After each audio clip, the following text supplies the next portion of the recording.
وک گئے. حضرت بی بی عائشہ نو پتہ لگا بھی ابو ہریرہ نے یعنی کر چھڑیا ہے. انہاں سدیا, انہاں آکھیا نا ادھر آخا ابو ہریرہ, رسول کدو فرمایا سی بے گنڈے کھان نہ جنت لبدی.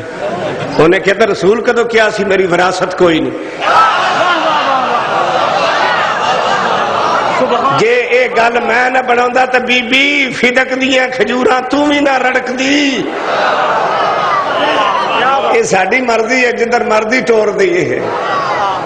مسلمان تاریخ اسلام نے نبی اور نبی دی آل تے او بہتان لائے جنہ دا حقائق نال دور دور تک واسطہ نہیں. اسی علی مولا نو واس نال نہیں منیا. رب کعبہ دی قسم پوری کائنات دی ریسرچ کیتی ہے, سانو علی دا ثانی نبیاں چ نظر نہیں ہے.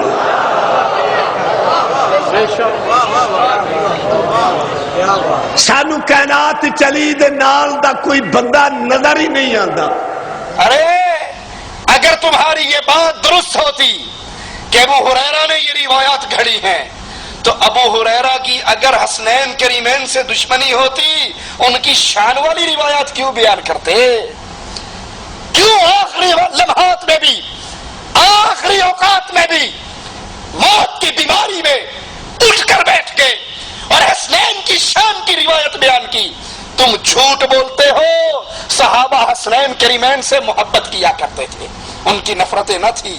وہ کہتا ہے یہ اسی بلیوں کے باپ کی کمائی ہے جو جھوٹ بولا کرتا تھا. کسی کا پیاز کا کاروبار تھا, اس کا پیاز سیل نہیں ہو رہا تھا, وہ دوڑتا ہوا آیا ابو ہریرہ سے کہنے لگا سیدی مرشدی میں تو مر گیا, برباد ہو گیا, پیاز کا کاروبار کیا کوئی خرید نہیں رہا. سیدنا ابو ہریرہ باہر نکلے, کہنے لگے پرافٹ ہاف آف کر لے, تیرا پیاز سارا سیل کروا دیتا ہوں. باہر نکل کر آواز لگائی لوگوں آج کون سا دن ہے؟ لوگوں نے کان اٹھائے کیا بات ہے؟ کہا آج وہی دن ہے جس کے بارے میں نبی نے کہا تھا جو آج پیاز زیادہ کھائے گا وہ جنت میں جائے گا. لا حول ولا قوة الا باللہ, انا للہ و انا الیہ راجعون. لوگ خریدنے کے لیے بھاگ پڑے, سارے پیاز سیل ہو گئے. کہا بی بی عائشہ کو پتہ لگا کہ ابو ہریرہ نے تو یہ اور یہ کر دیا, میدان مار لیا. تو کہا ادھر آ ابو ہریرہ, نبی نے کب کہا تھا جو آج پیاز کھائے گا وہ جنت میں سیدھا جائے گا؟ تو کہا نبی نے کب کہا تھا کہ انبیاء کا چھوڑا ہوا مال ترکہ مسلمانوں کے لیے صدقہ ہوتا ہے, ان کی وراثت نہیں ہوتی. وہ حدیث بھی تو میں نے گھڑی تھی. انا للہ و انا الیہ راجعون. عوام کو تاثر یہ دیا جاتا ہے ان ذاکروں کی زبان سے کہ صحابہ اور اہل بیت میں نفرتیں تھی, صحابہ اور اہل بیت میں دشمنی تھی. ابو ہریرہ اپنے پاس سے روایات بنایا کرتا تھا. لا حول ولا قوة الا باللہ. ارے ابو ہریرہ تو حسنین کریمین سے محبت کرتے تھے, ابو ہریرہ تو نبی کے اہل بیت سے محبت کرتے تھے. عقل استعمال کر کے خود سوچ لو, اگر صحابہ کو اور خاص طور پہ جس کو تنقید کا نشانہ تم بناتے ہو ابو ہریرہ کو نبی کے اہل بیت سے محبت نہ ہوتی, وہ حسنین کریمین کی شان میں آنے والی احادیث کو امت تک کیوں پہنچاتے؟ ہمیں حسین کی شان, ہمیں حسن کی شان کی یہ حدیثیں پہنچانے والے سیدنا ابو ہریرہ ہیں. وہ ان سے محبت کرتے تھے, تم ان پر جھوٹ کا الزام لگاتے ہو. مسند احمد میں ہے, سیدنا علی رضی اللہ عنہ وارضاہ فرماتے ہیں میں بستر پہ سویا ہوا تھا, رسول کریم صلی اللہ علیہ وسلم تشریف لائے. سیدنا حسن یا سیدنا حسین نے پانی مانگا. اللہ کے رسول اپنے نواسوں کی زبان سے پانی کے جملے سن کر اس بکری کی طرح متوجہ ہوتے ہیں جو گھر میں موجود ہے, جس کا دودھ بھی تھوڑا سا ہوا کرتا تھا. نبی نے اس کا دودھ دویا تو بہت زیادہ دودھ ہوا, پھر آپ نے اپنے نواسوں کو وہ دودھ پلایا اور اسی موقع پر آپ نے فرمایا فاطمہ میں, تو, تیرے یہ دونوں بیٹے اور جو یہ سو رہا ہے, اشارہ سیدنا علی کی طرف تھا, قیامت کے دن ایک ہی مقام پر ہوں گے. اے فاطمہ میں بھی, تو بھی, تیرے یہ دونوں لختے جگر حسن و حسین بھی اور علی بھی قیامت کے دن اکٹھے ہوں گے. ان کی شان, ان کی عظمت نبی کے اس مقام سے، اس فرمان سے اپنے دلوں میں بٹھائیے۔ مسند احمد کی روایت ہے، اللہ کے رسول صلی اللہ علیہ وسلم نے اپنے ان پیارے نواسوں کو دیکھ کر کہا تھا، میرے یہ دو بیٹے، میرے یہ دو پھول، یہ جنت کے نوجوانوں کے سردار ہوں گے۔ جنت میں نوجوان جتنے ہوں گے وہ حسن و حسین کی سرداری میں ہوں گے۔ اسی طرح نبی کریم صلی اللہ علیہ وسلم نے فرمایا، جنت میں دنیا کے اول و آخر، اور ان حدیث میں انبیاء کے علاوہ گفتگو ہوتی ہے، جنت میں اول و آخر جتنے بوڑھے ہیں ان کے سردار ابو بکر اور عمر ہوں گے، یعنی جو بڑھاپے کی حالت میں فوت ہوا اس کے سردار ابو بکر اور عمر، جو جوانی کی حالت میں فوت ہوا اس کے سردار حسن اور حسین۔ ایک دفعہ سیدنا عمر رضی اللہ عنہ وارضا نے صحابہ کے بیٹوں کو کپڑے انعام کے طور پہ دیے، ہدیے کے طور پہ دیے، ان میں بانٹے۔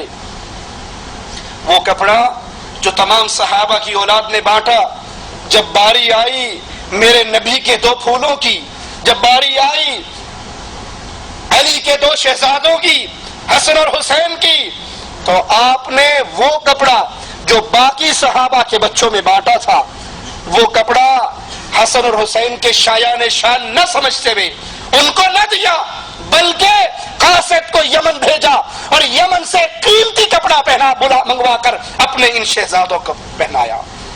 نبی جس طرح اپنے نواسوں سے پیار کرتے تھے، نبی کے صحابہ بھی محمد علیہ السلام کے نواسوں سے ویسے ہی پیار کرتے تھے۔ حافظ ابن کثیر رحمہ اللہ لکھتے ہیں، یہ بات ثابت ہے کہ عمر رضی اللہ عنہ وارضا دونوں شہزادوں سے بہت پیار، احترام اور عزت کا معاملہ کرتے تھے، اور جو عطیات ان کے والد کو دیا کرتے تھے وہی ان کو بھی دیا کرتے تھے۔ جو سیدنا علی کو دیا کرتے تھے وہی سیدنا حسن اور حسین کو دیا کرتے۔ سیدنا ابو ہریرہ رضی اللہ عنہ وارضا کو سیدنا حسن سے کتنا پیار تھا، کتنی محبت تھی، آئیے اس حدیث کو سنیں۔ سیدنا حسن کی ملاقات ہوتی ہے ابو ہریرہ سے رضی اللہ عنہما۔ ابو ہریرہ کہتے ہیں، حسن میں نے ایک دن دیکھا تھا امام الانبیاء، امام اعظم محمد الرسول اللہ صلی اللہ علیہ وسلم نے تیرے پیٹ پر بوسہ دیا تھا، تیرے بطن کو چوما تھا۔ حسن میرا جی چاہتا ہے جہاں پر بوسہ امام الانبیاء نے دیا تھا اس جگہ کو میں بھی چوم لوں۔ سیدنا حسن اپنے پیٹ سے کپڑا بلند کرتے ہیں، جہاں پر امام الانبیاء نے اپنے نواسے کو چوما تھا اسی جگہ پر ابو ہریرہ نے سیدنا حسن کو بوسہ دیا۔ یہ محبت کی دلیل ہے یا نفرت کی؟ یہ پیار کی دلیل ہے یا بغض کی؟ وہ پیار کرنے والے، وہ محبت کرنے والے، وہ اہل بیت کی عزت کرنے والے، ان کا احترام کرنے والے۔ سیدنا ابو ہریرہ کو گالی دینے والوں، ذرا ان روایات کو اپنے دلوں میں اتارو، تمہارے دل میں اہل بیت کی محبت نہیں ہے، صرف صحابہ کی نفرت ہے۔ سیدنا ابو ہریرہ سیدنا حسن کو دیکھتے تو کہتے یا سیدی، ابو ہریرہ حسن کو دیکھتے تو کہتے یا سیدی، اے میرے سردار۔ کہنے والے نے کہا آپ حسن کو یا سیدی کہتے ہو؟ تو جواب میں کہتے ہیں اشہد ان رسول اللہ صلی اللہ علیہ وسلم قال انہ سید۔ میں اپنے پاس سے نہیں کہتا، میں گواہی دیتا ہوں کہ محمد کریم نے فرمایا تھا میرا یہ بیٹا سردار ہے، میرا یہ بیٹا حسن سید ہے، سردار ہے۔ ابو ہریرہ نے اگر حسن کو سردار کہا، اپنے پاس سے نہیں کہا، اپنے آقا کی زبان مبارک سے سن کر کہا۔ صحیح بخاری اور مسلم میں، صحیح مسلم میں ہے، رسول کریم نے سیدنا حسن کو چوما، ان کو پیار کیا، ان کا بوسہ لیا، تو ایک شخص نے کہا یا رسول اللہ صلی اللہ علیہ وسلم میرے تو 10 بچے ہیں، میں نے کبھی کسی کو پیار نہیں کیا۔ تو رسول رحمت نے فرمایا جو رحم نہیں کرتا اس پر رحم نہیں کیا جاتا۔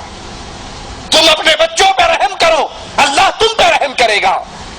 جو رحم نہیں کرتا، بعض لوگوں کو آپ نے دیکھا ہوگا باہر آئیں گے دوستوں کی مجلس میں، بڑے کہہ کے گونج رہے ہیں، بڑے ہنسی ہے، مذاق ہے، گپے ہیں، خوش دلی کی باتیں ہیں، اور جو ہی وہ اپنے گھر میں داخل ہوتے اب بچہ بات کر رہا، بچہ بھی سمجھتا تھانے دار گھر میں آ گیا بیچارہ، اسی وقت ڈر کے بیٹھ جاتا ہے اللہ کرے یہ کب باہر نکلے۔ باپ گھر میں آیا، بچوں کے ساتھ سوکھ گئے، باپ گھر سے نکلا، بچے کہتے ہیں